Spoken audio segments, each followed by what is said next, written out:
This is the most extreme road-going Mercedes you can buy today, the AMG GT R. Here are 5 things you need to know about this performance machine.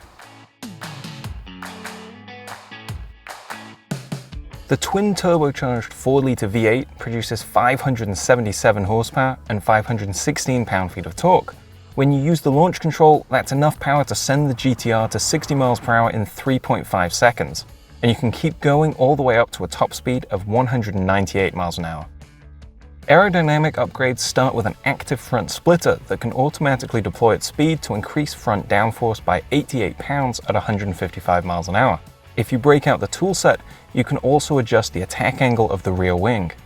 All told, the GTR has 342 pounds more downforce at speed than the standard AMG GT.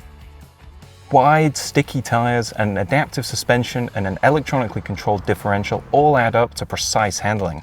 The GTR also benefits from rear-wheel steering and this 9-mode traction control switch to pick how much computer assistance you want on the track. To keep weight down, you'll find carbon fiber nearly everywhere. The front fenders and the roof are made from it, as is the drive shaft that connects the engine and transaxle. You can opt for even more carbon too, like this car's carbon fiber wing and mirrors, as well as its matte interior trim on the dashboard. All of those upgrades add up to one pricey car. The AMG GTR starts at $157,000, and this test car has a sticker price of $187,000 after options. Compare that to the base Mercedes-AMG GT Coupe, which lists for $112,400, albeit with a whole lot less power and performance on tap. If you want to get around a racetrack as quickly as possible in a car that makes heroic noises and looks fantastic, the Mercedes-AMG GT R should absolutely be on your shortlist.